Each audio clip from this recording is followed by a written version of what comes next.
मुझे ऐसा क्यों फील हो रहा है कि सीरियल वाले जो है वो अनुपमा को वकील बनाना चाहते हैं कि अनुपमा केस लड़ेगी और केस लड़ने के बाद कोठारीज की इज्जत के ऊपर सवाल आएगा। जब कोठारीज की इज्जत के ऊपर सवाल आएगा तो अनुपमा के ऊपर और उसकी बेटी के ऊपर सवाल आएगा कि तेरी माँ को हमारी इज्जत का ख्याल नहीं है। क्या बोलेंगे जो कोठारी की बहू है, उसकी माँ एक क्रिमिनल के लिए लड़ रही है। अब मैं बताऊं क्यों और कैसे। देखो, एपिसोड के एंड में कोठारिस यहाँ पे आएंगे, ये लोग कोठारिस के वहां जाएंगे, आई डोंट नो। पर होली सेलिब्रेशन इनके वहां होने वाला है, जिसमें दोनों परिवार साथ में सेलिब्रेशन करेंगे। जहाँ पे वसुंधरा जी बोलेंगे अनुपमा नहीं दिख रही, बोला एक ऑर्डर आया है, उसके लिए गई हुई है, आती ही होगी। तो अनुपमा गई थी ऑर्डर के लिए जेल। जेल में भी चल रही थी होली, सब लोग रंगों से खेल रहे थे और अचानक राघव को किसी ने रंग लगा दिया और राघव ने उस रंग को, गुलाल को खून समझ लिया। तो जैसे उसको देखा मेरे गले, खून खून खून, मैंने नहीं किया खून, मैंने नहीं किया खून। और अनुपमा बोलती है रिलैक्स, रिलैक्स, ये खून नहीं है। मतलब देखो, वो खून के इंजाम में जेल में है, मतलब उसने खून नहीं किया, मतलब उससे इंसाफ दिलाएगी, क्योंकि इंसाफ की देवी कौन है, अनुपमा। तो इसको इंसाफ मिलेगा, तो उसके लिए अनुपमा को लड़ना पड़ेगा कोर्ट जाके। तो इनडायरेक्टली अनुपमा वकील बनेगी। खैर छोड़ो, कहानी को कंटिन्यू करते हैं। सुबह जैसे ही उनकी भाग गई और ये दोनों तैयार होना शुरू हुए, फिर राही नहा के निकली, प्रेम नहा के निकला, गीले बाल, रोमांस, एक दूसरे को देखना, एक दूसरे के बाल सुखाना, कपड़े चेंज करने से लेके क्या क्या पहनूंगी उसके लिए टेंशन करना। बैग खोलने के बाद देखा कि पहले दिन, दूसरे दिन, तीसरे दिन, चौथे दिन की साड़ी अनुपमा ने सेट करके रखी थी कि कौन सी साड़ी कब पहननी है। तो वर्ल्ड की बेस्ट मम्मा की तारीफ सुन ली अनुपमा ने। फिर राही ने साड़ी पहनी, फिर रोमांस, मतलब कमरे से बाहर निकले उससे पहले दो गाने बज गए। कमरे से बाहर आते समय ही सब लोगों ने तारीफ की, शगुन देना शुरू कर दिया। और फिर बाहर से उसने माफी मांग ली कि भाई कल के लिए सॉरी, मेरी आंख लग गई, मुझे पता ही नहीं चला, रियली रियली सॉरी, कोई नहीं। मोहल्ले की औरतें आज फिर आ जाएंगी, आज कोई गड़बड़ नहीं होनी चाहिए, जी मोटी बात। तो राही और उसको सिंहासन पे बिठाया गया और सारी औरतें की मोहल्ले आ गई। फिर पूछने लगी कि राही तुम कौन सी यूनिवर्सिटी में पढ़ी हो, क्या करती हो, कैसे, कहाँ से हो, कौन से खानदान से हो, तुम्हारे पापा क्या करते हैं। बोला मेरे पापा इस दुनिया में नहीं है और मेरी मम्मी बिजनेस करती है कैटरिंग्स का। फिर लोग बोलने लगे इसलिए वसुंधरा जी ने नहीं बुलाया, किस मुंह से बुलाती गरीब घर की बहू बुलाकर। और ना पर अपने तो बड़े देखे थे कि मैं टिंकू के लिए ये करूंगी वो करूंगी। फिर प्रेम ने बोला मैं इन्हीं की कंपनी में काम करता हूँ, चिंता मत करिए, काम कोई छोटा बड़ा नहीं होता। हाँ, बा ने सपने देखे थे, पर बा ने राही को जब देखा तो बा को पैसे नहीं दिखे, ना खानदान दिखा, क्योंकि उसके गुण दिखे। फिर प्रेम ने उसको बात को संभाला तो वसुंधरा जी को अच्छा लगा। जहां अनिल ने बोला देखा प्रेम ने संभाल लिया, बोला राही ने जो डुबोया है उसको कोई नहीं संभाल सकता। फिर रसम शुरू हुई थाली की, जहाँ पे राधा का फोन चालू था उसने रख दिया, बाकी सारे परिवार वाले आ गए। जहाँ बाबूजी पूछ रहे तुम जब जेल से आई हो तब से थोड़ी उखड़ी उखड़ी लग रही हो, मुझे कुछ समझ में नहीं आ रहा। फिर बाबूजी को सारी स्टोरी सुनाई, बोला राही का फोन, बोला अब भी तक नहीं आया, फोन हाथ में लेके घूम रही हूँ।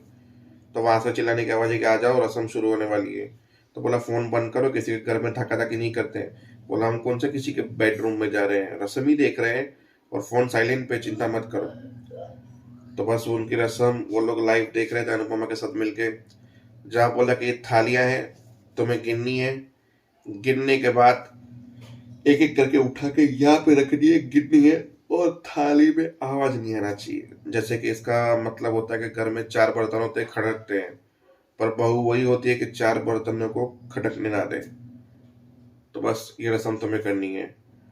बोला मीता ने तो इसमें थाली ही गिराती थी, तो नेक्स्ट वोट राई हो जाएगा तुमसे। तो राई के साथ चैलेंज था, राई ने एक एक करके थाली उठाई रखी। आखिरी थाली में राई का थोड़ा बैलेंस बिगड़ा, पर थाली रख दी, वो भी बिना आवाज किए। और वसुंधरा ने बोला कोई ताली नहीं बजाएगा, ताली बजाने में थाली की आवाज नहीं सुनाई देगी। तो सब साइलेंट एंड सीरियस मूड में थे। जैसे ही रस्म हुई सब लोगों ने तारीफ की, भाई मानना पड़ेगा तुमने रस्म कर ली। तो उसको टोंटबाजी में रोशन ने बोला इस रस्म का ये भी मतलब होता है कि घर की बहू अच्छी है, घर की बात घर में ही रखेगी, मायके जाके नहीं बताएगी। वहां अंश बोले ये कौन सा लॉजिक हुआ, अगर एक लड़की मायके में बातें शेयर नहीं करेगी तो कहाँ शेयर करेगी। अनुपमा ने बोला रिलैक्स, ये रसम है खाली। फिर दूसरी रसम आई उसके सामने कि ये आटा है, इसमें से तुम्हें बनानी है रोटी गौ माँ के लिए। बोला वो तो यूं ही बन जाएगी। पूरी बात तो सुन लो, एक हाथ से बनानी है, बिना बेलन के बनानी है, हाथ से, एक हाथ से रोटी बिना बेलन के। अनुपमा ने बोला हो जाएगा, बिल्कुल सिंपल है। मैं भी सोच रहा था है सिंपल कैसे। फिर अनुपमा ने बोला तुम अपना नहीं किसी और का हाथ तो यूज कर सकती हो, दोनों मिल के करोगे तो हो जाएगा। फिर राही ने सोचा, हाँ, फिर राही ने आटा उठाया, आटे को प्रेम के हाथ पे यूं रखा, उसको यूं गोल गोल किया अपने हाथ से, फिर उसको यूं यूं यूं यूं करके रोटी बना दी।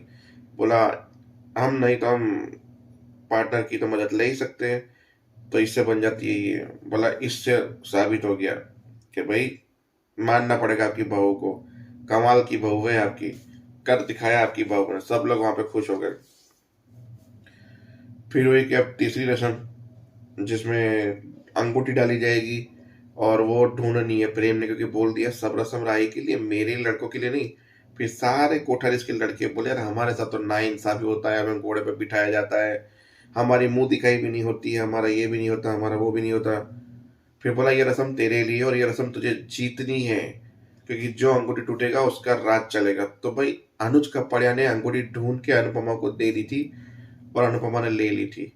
ढूंढी बोले अनुज नहीं थी। यहाँ पे भी ऐसा ही है, प्रेम ने ढूंढी और दे दी राही को, पर वो एक दूसरे को दे रहे थे कि नहीं चलेगा नहीं चलेगा। इस चक्कर में वसुंधरा जी की नजर उनके हाथों पे थी, लोगों की नजर एंजॉयमेंट पे भी थी। तो वसुंधरा ने देख लिया कि प्रेम ने कैसे अंगूठी राही को दी। आप समझ सकते हो ना। तो राही ने अंगूठी निकाली, बोला अरे प्रेम तुमने ये भी कर दिया। बोला अब मैं ऑफिशियली जोरू का गुलाम हो गया हूँ।